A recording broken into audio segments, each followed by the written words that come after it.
Greetings viewers, welcome to the fifth part of my journey along the southern part of the Trans-European Trail in Andalucia. It took me about 50 minutes to ride the entire trail, and I'm going to show you all 17 minutes of the video I took while passing through. This time we're headed up 22 kilometres of forest trail in deepest, darkest Spain. It's getting late and I've no idea what's waiting for me, but this is after all what I came here for. The first 7 minutes are from my starting point at the ruin on the right hand side of the road at the 1.8 kilometre mark, past what I think is a kind of hostel called the Albergue de la Ajustada, after 3.5 kilometres and then onwards for a couple more kilometres.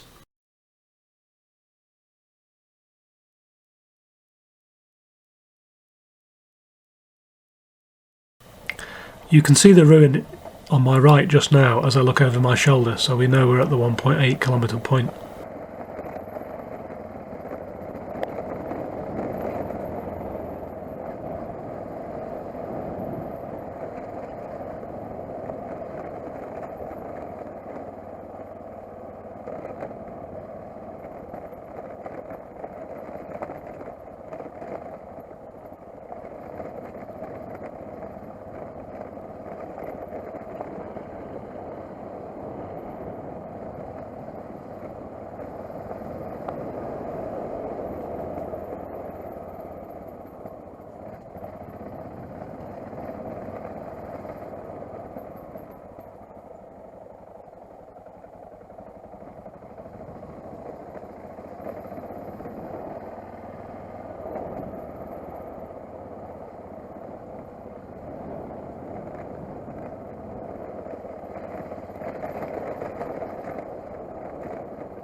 As you might appreciate, on this ride the preparations have been cut back somewhat by the fact that I'm using a rental bike, but there is still the riding equipment and navigation aspects of the trip to consider.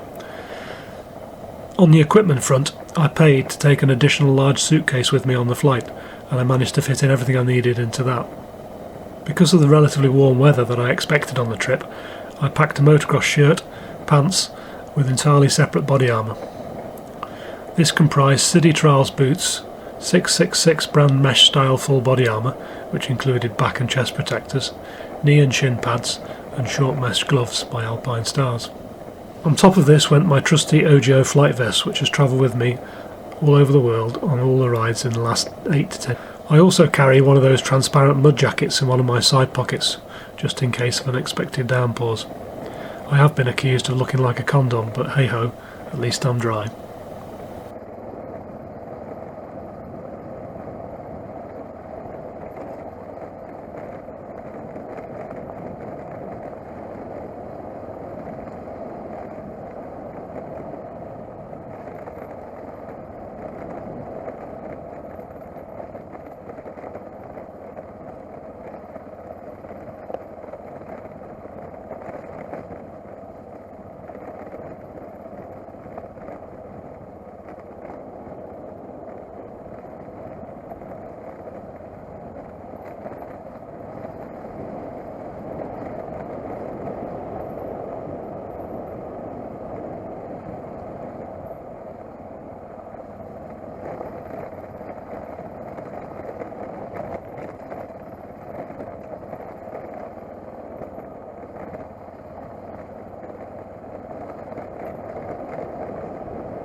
The hostel is coming up on the left in a moment, so we know we're 3.5 kilometres in at this stage.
Whew.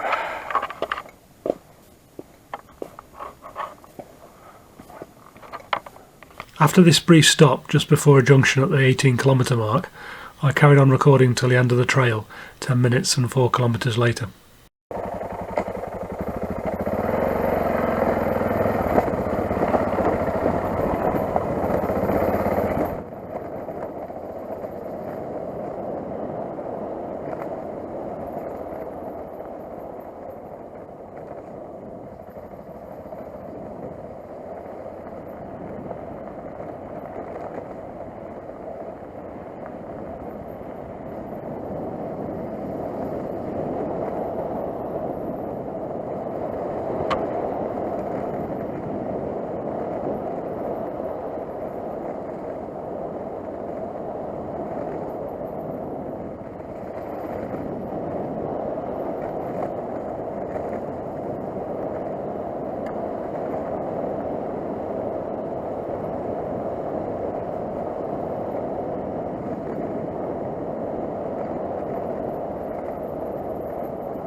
As far as navigation is concerned, I never use paper maps, but I'm always carrying enough tech in case I have issues with one of the systems.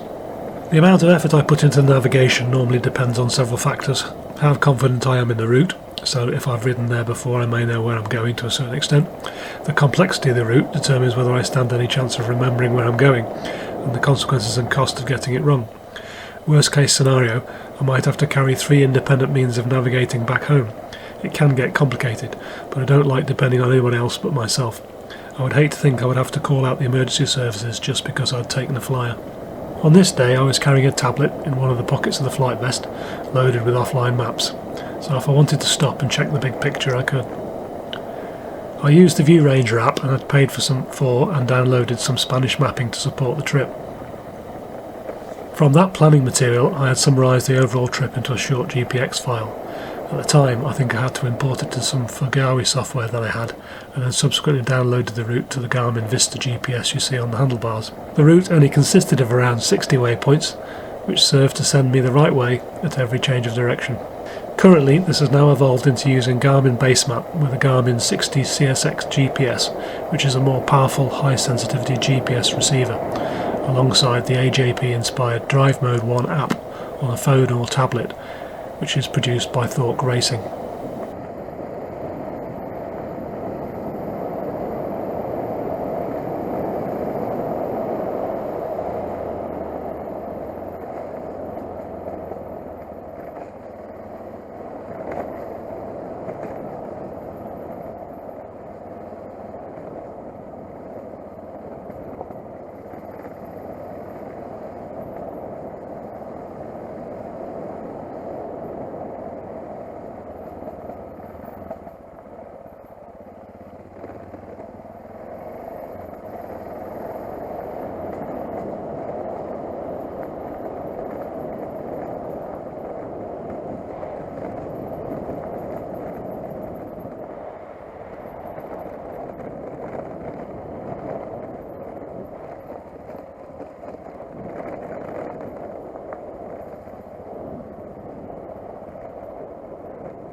When you're travelling at a relatively slow rate, it does take quite a long time to cover fairly short distances, and this can lead to a bit of anxiety, especially if, say, the weather's turning, or as in this case the time is running short and it's beginning to go dark.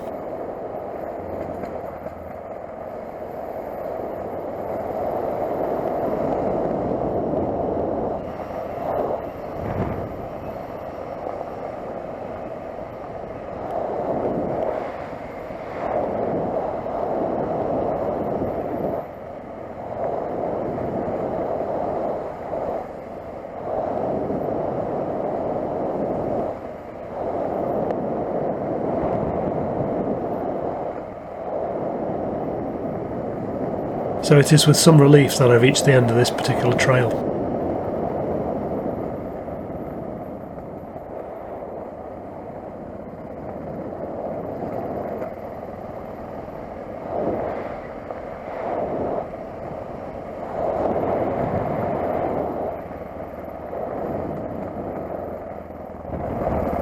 And this was obviously preying on my mind because I immediately forget which way to go when I turn back onto the road.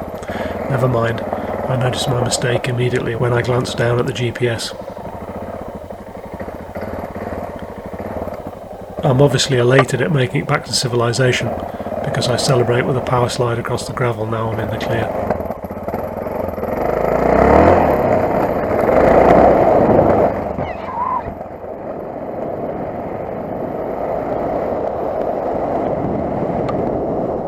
So that's all I've got for this time, viewers. All that remains is to make it back to and across the bustling town of Ubrique in part 6, and then the ride back through the dark mountains to our temporary home in Grathalima in part 7. I hope you'll join me for the rest of this cultural expedition. Bye for now.